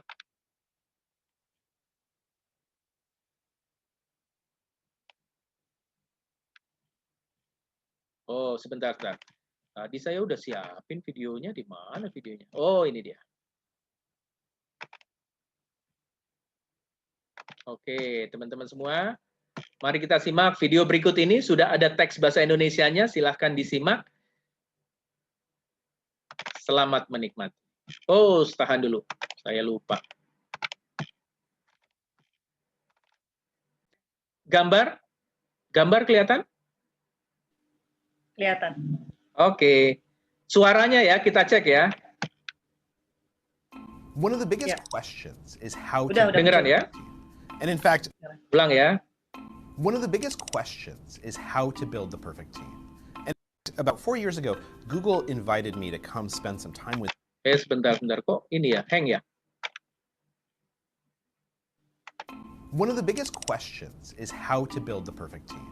And in fact, about 4 years ago, Google invited me to come spend some time with them because they were in the middle of a big project called Project Aristotle, a huge data study to try and figure out how to build the perfect team at Google.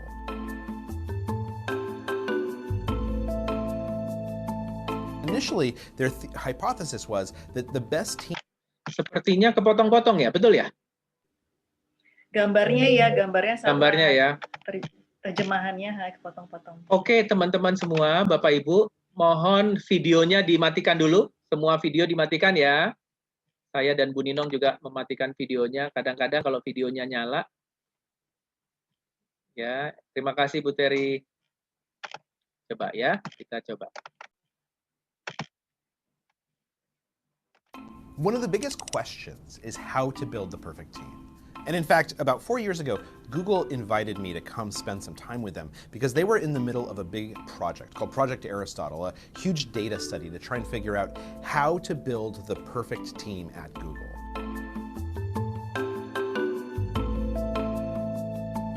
Initially, their hypothesis was that the best teams are teams where you put people together who like each other, right? Maybe you need a good mix of extroverts and introverts. Maybe you need people who are friends away from the conference room. And so they looked at the data and they did experiments and they found that who was on a team actually didn't matter at all. They couldn't find any correlations between team membership and team success. So then they started looking at how a team interacts. And this is where suddenly everything became clear. Because what they found is that the people who are on a team matter much, much less than how those people interact. That you could have enemies on a team together, or you could have strangers or friends or people who don't get along, or all introverts or all extroverts. And as long as they treat each other a certain way, as long as there's a certain culture, then that team will gel. So as they started looking at these behaviors, what they found was that there were two in particular that mattered more than anything else. The first was called equality in conversational turn-taking. During a meeting or a set of meetings, if everyone speaks at roughly the same amount, then that team is much more likely to succeed. But just speaking isn't actually enough. The second characteristic that teams need in order to do well is called ostentatious listening. That basically, in addition to encouraging you to talk more, I, as a team leader or team member, have to show you that I'm listening by doing things like repeating what you just told me or closing my computer so I can make eye contact with you. If you have these two characteristics, conversational turn-taking and ostentatious listening, it creates what psychologists refer to as psychological safety. And psychological safety is shown as the single greatest correlate with a group's success. When a group feels like they are psychologically safe with each other, you unlock their best ideas, their ability to work together, their innovative capacities. Google's fundamental belief, as is true for many other companies, is that it's only when a team comes together that you actually get the best ideas out of each person and the best work at getting things done. Yes. Jadi, apa yang membuat tim di Google ada yang sukses? Silakan ngomong langsung boleh, ngetik di chat boleh. Leadernya selalu memberikan kesempatan mereka untuk appreciate, speak up. Dan tidak hanya orang-orang yang aktif aja yang diberi kesempatan untuk bicara gitu ya Bu ya. Bahwa ternyata tim yang hasilnya bagus, kinerja baik, bukan tim yang temenan semua gitu ya, bukan tim yang rame, bukan tim yang penggabungan antara yang rame dengan yang pendiam gitu ya. Tapi semua tim bisa asal ada psychological safety. Bagaimana cara membentuk psychological safety? Kalau di kalau di video tadi hasil penelitiannya Pak Charles Duhigg adalah leader memberi kesempatan setiap orang untuk bicara dengan waktu yang sama, dan ketika satu orang bicara, semua orang, terutama leader kasih contoh ya, mendengarkan tanpa disambil kerja, Tapi ada pendalamannya nih ternyata nih. Ada buku yang bagus Bapak Ibu, judulnya Fearless Organization. Organization itu bisa bentuknya yayasan, sekolah, perusahaan, atau tim kecil kita yang isinya 5 orang, 3 orang, 2 orang, dan lain sebagainya. Isinya begini. Psychological safety adalah rasa aman dalam mengungkapkan, mengekspresikan diri. Mengekspresikan perasaan. Perasaan itu maksudnya gini, Bu, saya kok khawatir ya. Bu, saya kok nggak pede ngerjain ini ya. Bu atau Pak, saya kok takut ya salah, misalnya gitu ya. Bayangkan anggota tim, karyawan, guru yang kita pimpin ngomong gitu, Bu, kok saya nggak pede ya. Biasanya kita jawab apa? Alah, gitu aja nggak pede. Allah, hati-hati. Itu persis kayak anak bilang ke orang tuanya bilang, alah, masa gitu aja malu, masa. Seperti yang Bu Ninong bilang tadi, perasaan itu real. Benar-benar berharga, benar-benar nyata, dan itu membentuk tindak tanduk orang tersebut. Tim yang memiliki psychological safety memberikan ide terbaik mereka karena mereka merasa nyaman dan percaya pada leadernya, melompati, memperbaiki inner child pengasuhan yang hutang-hutang pengasuhan yang mereka miliki di masa lalu. Sedikit saja tentang otak nih Bapak Ibu, teman-teman. Ketika bawahan merasa terancam, ya, ketika ngomong dengan atasannya, yang dilakukan adalah otak bawahan tersebut jadi melockdown. Lockdown itu apa ya dia? Terkunci gitu ya, nggak mau mendengarkan, nggak mau berpikir, inovasi turun, dan orang ingin cepat-cepat menjauh. Ingat deh, kalau kita bicara dengan orang-orang yang nyebelin, kita pengen cepet-cepetan udahan nggak? Itu karena kita merasa terancam. Yang kedua, ketika otak merasa senang, jadi ngobrol dengan orang tersebut enak, menyenangkan, otak aktif mencari ide-ide, solusi-solusi gitu ya, inovasi meningkat, kerjasama meningkat, dan orang senang berdiskusi lama-lama, ya, bahkan berkreasi.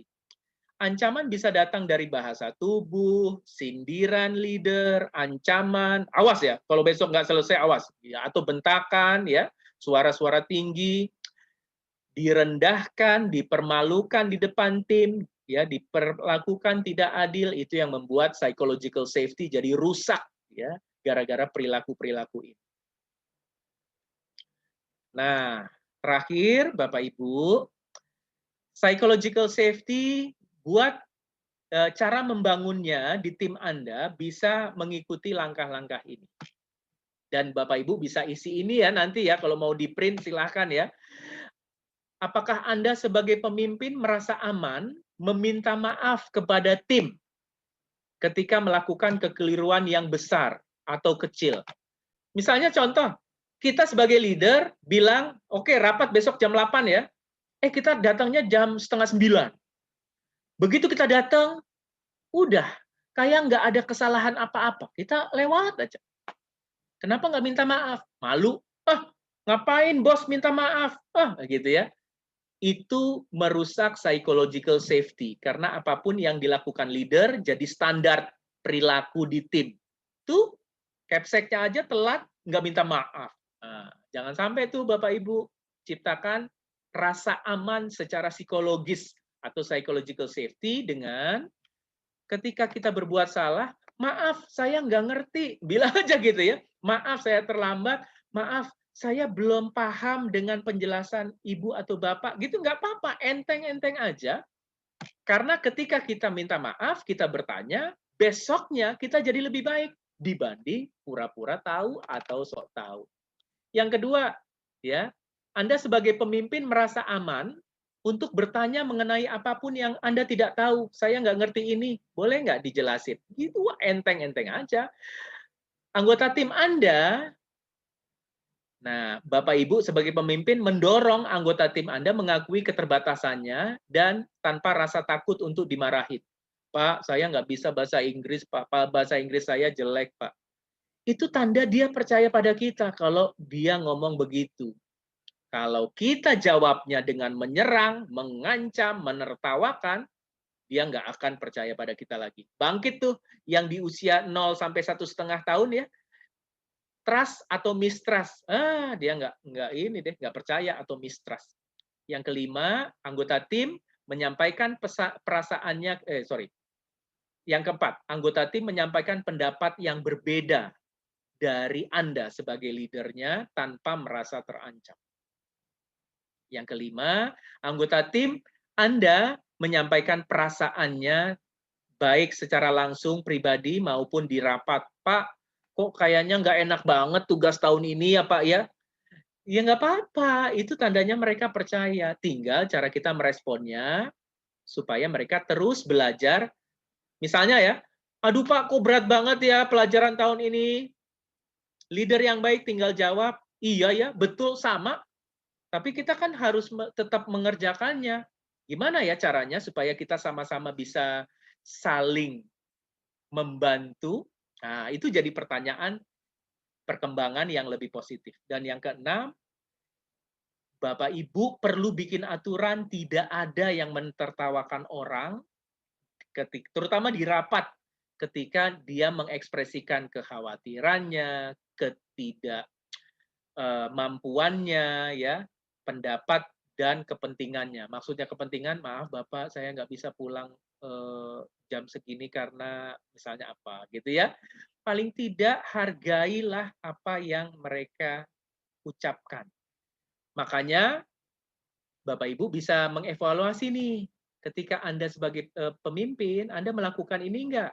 Kalau 5 selalu, jangan-jangan Anda sudah membentuk pengetahuan, psychological safety di tim Anda nih Bapak Ibu. Ya, atau jangan-jangan jawabannya 4, atau jawabannya 3, 2, 1. Tentu idealnya adalah 5 semua, tapi namanya manusia, mungkin ada 5, ada 4, dan lain sebagainya. Kalau ternyata Bapak Ibu mengisinya 3 ke bawah, 3, 2, 1, disitulah area Bapak Ibu perlu memperbaiki hal tersebut untuk menciptakan psychological safety di tim Bapak Ibu sekalian. Oke, sekarang jam 5.40, kayaknya kita harus cepat-cepat menjawab pertanyaan-pertanyaan. Sekarang masuk sesi tanya-jawab, silahkan yang mau bertanya tolong ketik di chat. Ibu Ninong mungkin udah siap-siap dari pertanyaan pertama ya? Ya. Ini pertanyaan pertama dari e-learning 5 Alwildan. Jadi pengalaman kalau melihat parents-nya sih bersikap baik, tapi orang ini ya dalam memimpin mudah emosi. Nah kalau seperti itu case-nya, case yang mana bisa membuatnya memimpin mudah marah gitu. Nah ini Bapak atau Ibu, parents-nya sudah bersikap baik, tapi kita memang tidak pernah tahu apa yang terjadi dalam proses pengasuhan atau proses tumbuh kembang individu tersebut gitu ya. Dan apa pengalaman yang orang tersebut pernah terima, pernah alami sepanjang masa hidupnya, itu bisa saja mempengaruhi diri dia saat ini gitu. Dan pengalaman yang tidak enak itu mungkin tidak pernah dibahas, tidak pernah dikoreksi gitu ya, atau tidak pernah ya itu diurai gitu ya masalahnya.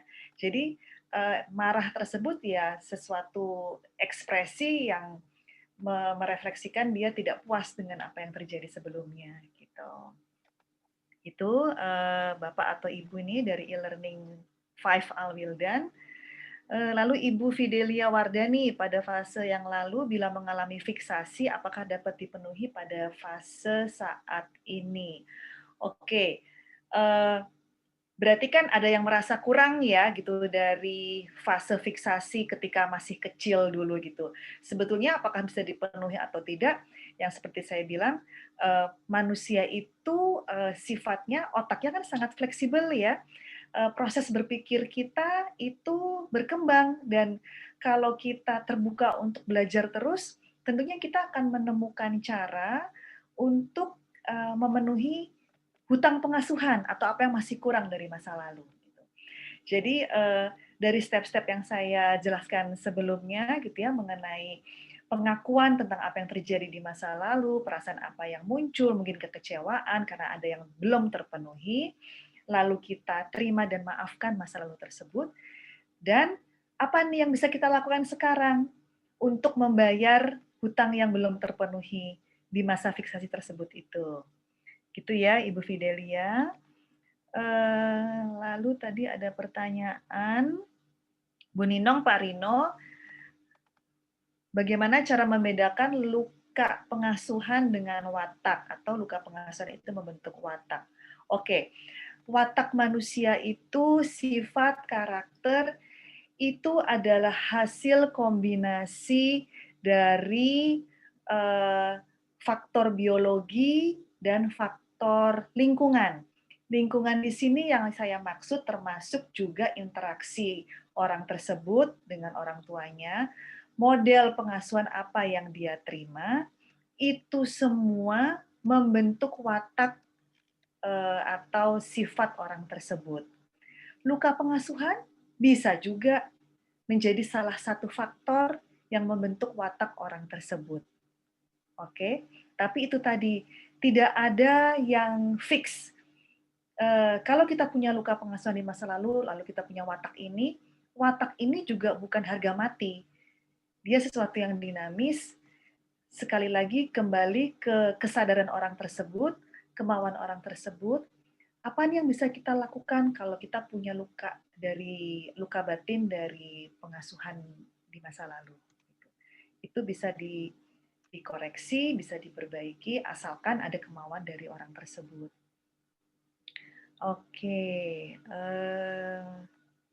itu aja sih Pak. Sedikit tambahan Bapak Ibu, seseorang sering merasa terancam misalnya ketika dengan teman-temannya gitu ya. Mungkin karena dia berasal, misalnya contoh saja berasal dari desa, lalu kemudian bekerja di kota yang lebih besar, lalu kemudian ketemu dengan rekan kerja yang berasal dari kota tersebut, lalu ngerasa minder gitu ya. Mungkin ngerasa dulu pernah mungkin disepelekan ketika masih kecil gitu ya karena berasal dari desa. Dan ketika itu jadi inner child yang muncul terus ketika bekerja, kan jadinya jadi karakter, bener nggak? Karakter apa? Karakter malu, karakter tidak mau aktif, ya, karakter untuk lepas tangan, tidak mengambil tanggung jawab. Nah, benar sekali bahwa hutang pengasuhan itu bisa terbentuk karakter-karakter negatif. Oh ya, Bapak Ibu, saya sudah upload slide PDF materi kita sore ini. Jadi silahkan di-download, ada di chat ya. Silahkan dilihat di chat. Mudah-mudahan bisa lancar mendownloadnya. Oke, ada pertanyaan lain? Kesel kalau dibanding-bandingkan, Ibu Nina? Ya, ini yang tadi. Yang Oke, kita baca. Jadi, yuk kita coba wrap up. Masih ingat kasusnya Ricky? Ricky yang frustasi dengan bawahannya yang padahal sudah dihimbau untuk berinisiatif, untuk bekerja lebih rajin, kok ternyata tidak melakukan perubahan gitu ya. Mohon maaf Bapak Ibu, leader itu tidak bisa sekedar menghimbau.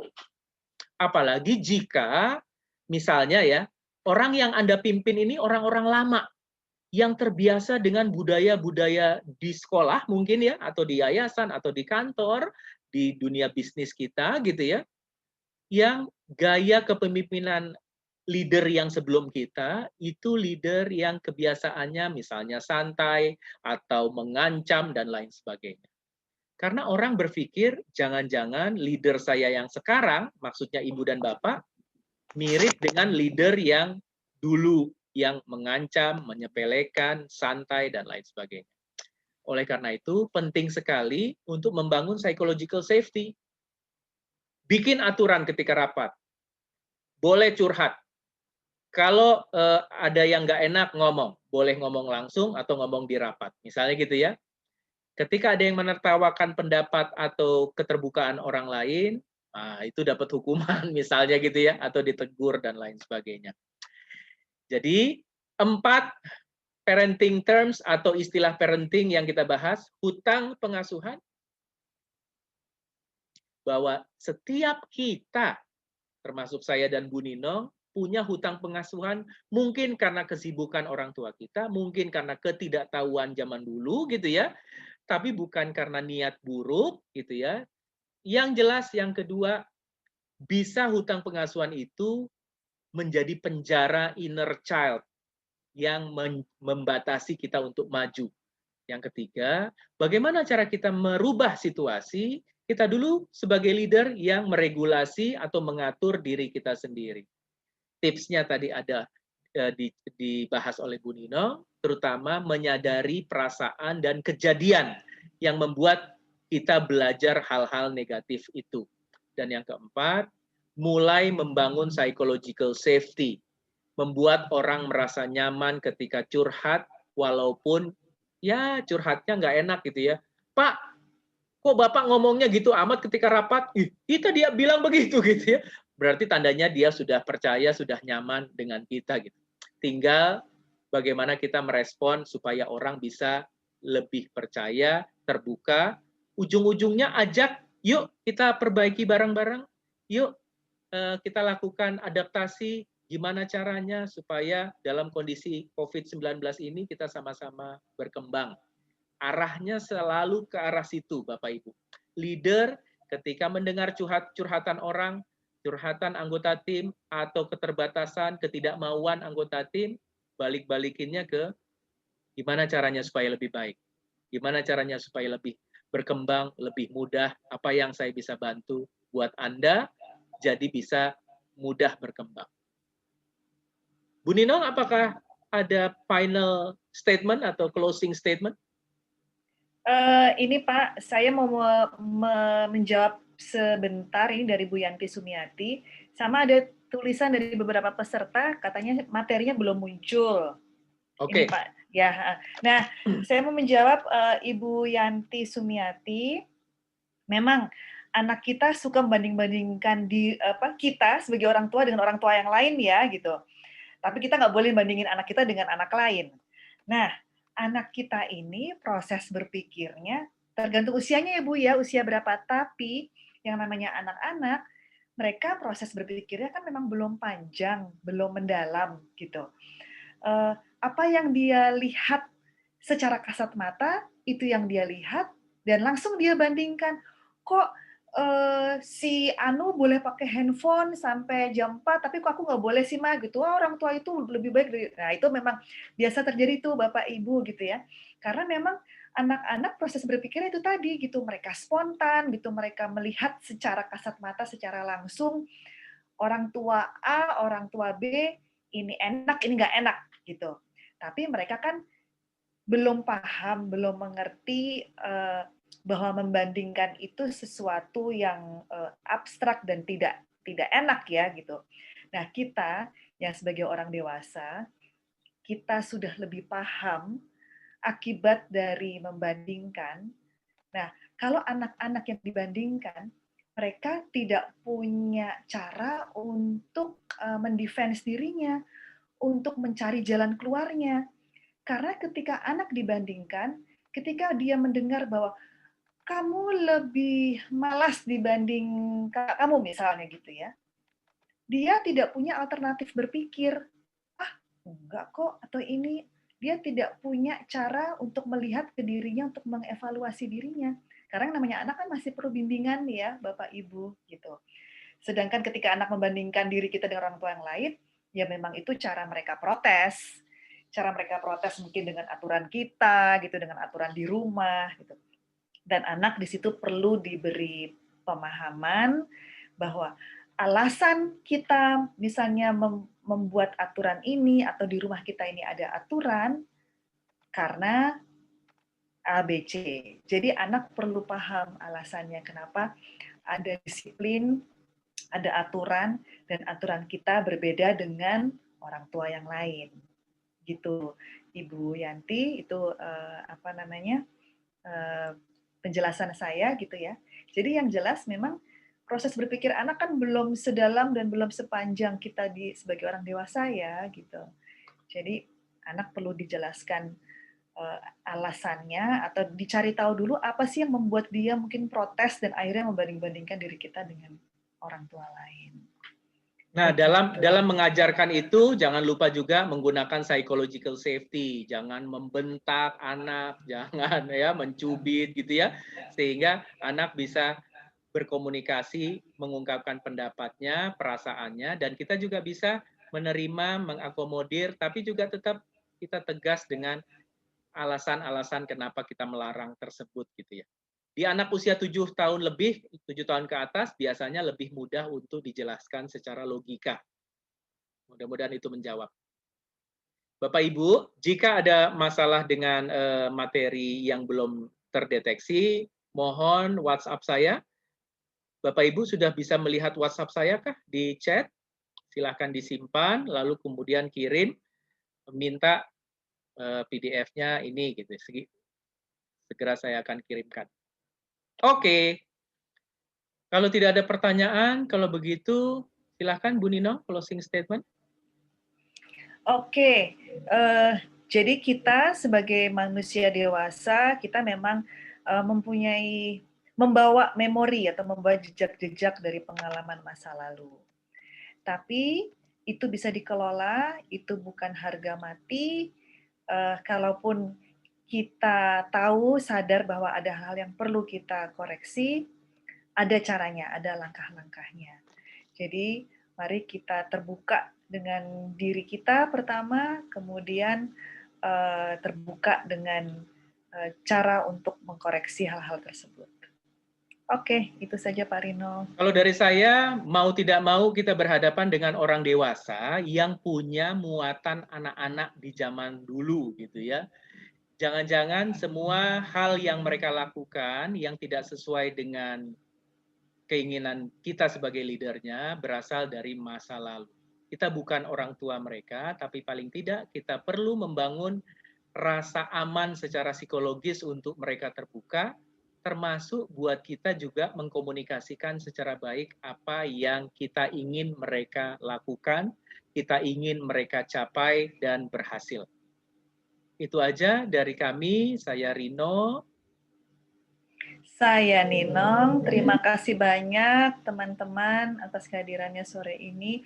Oh ya Pak Rino, ini tadi ada yang nanya mengenai link YouTube. Apakah ini akan... Ya, nanti kita langsung coba upload ke YouTube, mudah-mudahan bisa segera. Jadi saya akan kirimkan kepada Ibu dan Bapak jika Bapak dan Ibu kirim WhatsApp ke saya gitu ya. Webinar ini tidak ada grup khusus, jadi terbuka saja, silahkan japri ke saya supaya saya bisa kasih informasi PDF dan link rekamannya. Itu saja. Mudah-mudahan itu menjawab. Mudah-mudahan sesi ini bisa membuat kita menjadi paham terhadap diri kita paling tidak. Kenapa saya minderan, peragu, khawatir, mudah terancam, dan lain sebagainya.